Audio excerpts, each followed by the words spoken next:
What's up guys, and thank you for stopping by the channel. Today's project is this older Homelite chainsaw, and the problem is that this saw is untested and I'm not sure exactly what's wrong with it. Let's take a closer look at this decades old saw and see if we can get it running.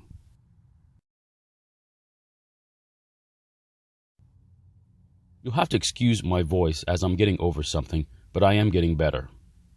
To try to save my voice, I'll have to keep this kind of brief, and I'll only be hitting the high points of this video.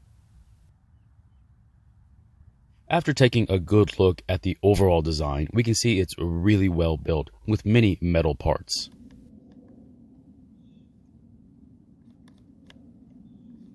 Most of it is simple and very utilitarian. It simply works without any extra fuss.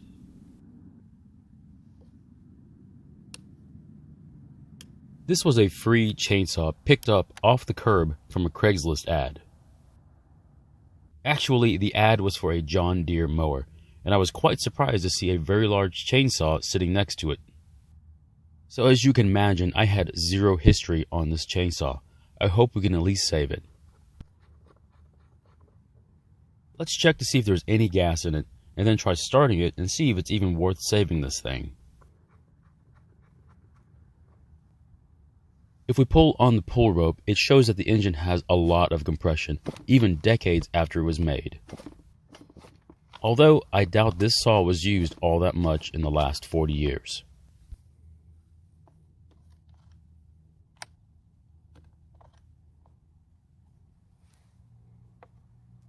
Let's remove the handguard and the filter cover and try putting some gas in the throat of the carburetor and try starting it.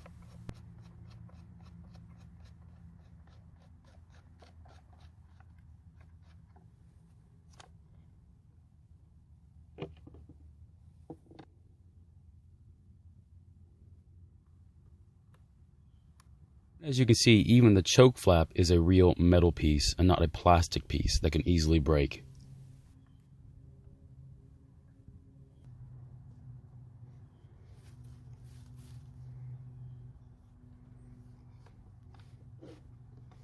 Well, there's plenty of compression, which is making this really tough to do on the table. This is going to have to be done on the ground.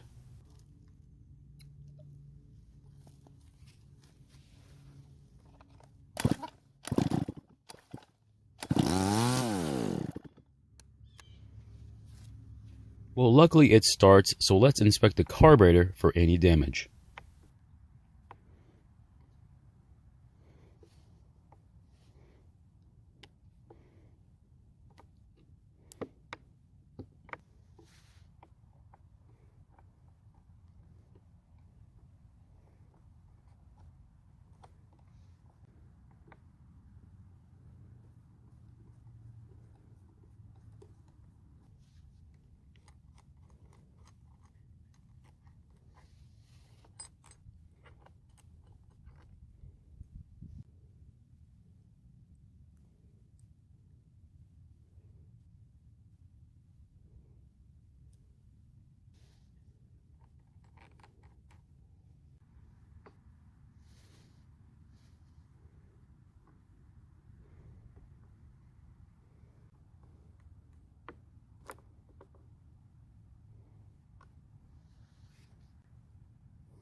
As you can see, there is no primer bulb on this chainsaw. There is an extra line though that goes to the top of the carburetor. This is the impulse line, and this allows the carburetor to pull gas up from the tank.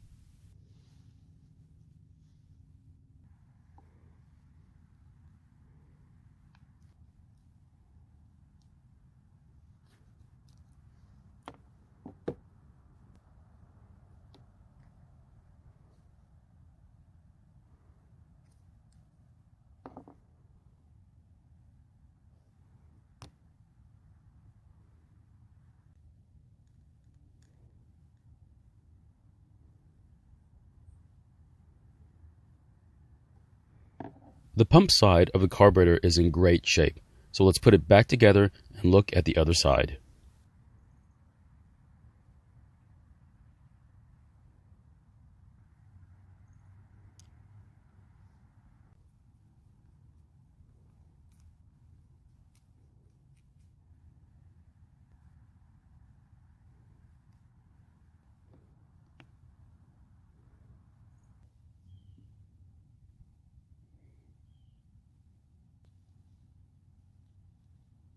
The metering diaphragm is in great shape. More than likely, this carb was regularly serviced when in possession of the previous owner. I'm going to take a huge chance here and use the same diaphragm that came out of it. I want to show you that you don't always have to replace the diaphragm. The real test here, and what I really want to see, is if the previous owner was giving up on a working saw that was just too vintage and not worth keeping and favoring a new modern saw.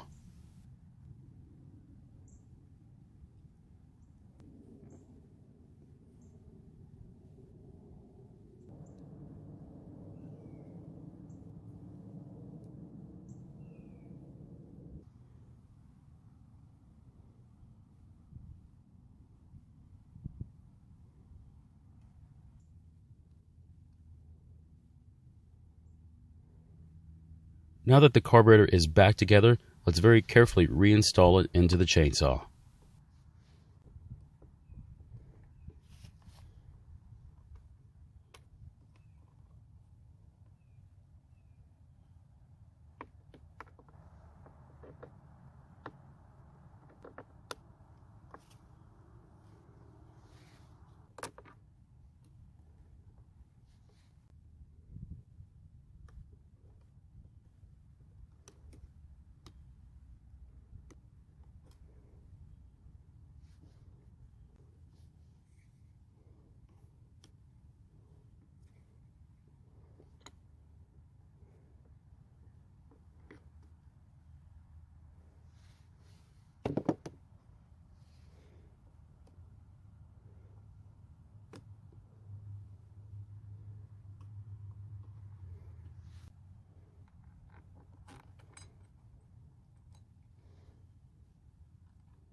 Before putting the top cover back onto the chainsaw, check to make sure that the choke flap works smoothly and doesn't bind up.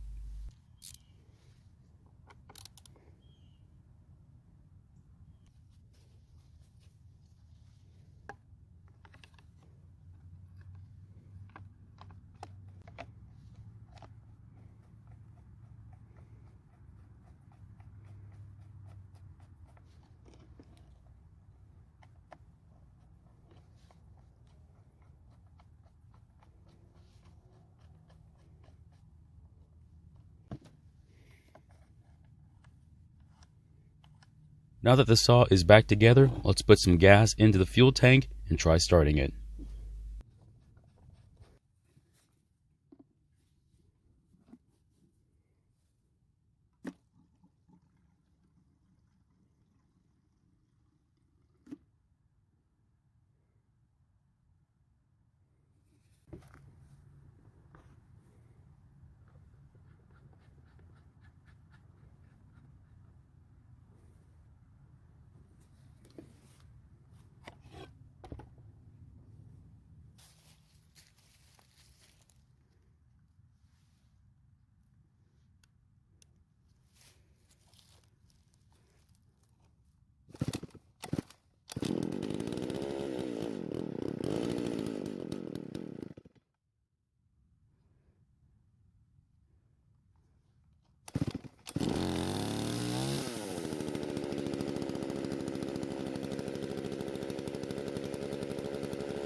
It does smoke quite a bit, but fortunately it does run. It looks as though that maybe all the smoke might have scared the owner into getting a new chainsaw. But in my mind, it still has a lot of life left in it, and it's definitely worth keeping. Thank you very much for watching this video and listening to my raspy voice. If you have any questions, please feel free to ask, and I'll see you in my next video.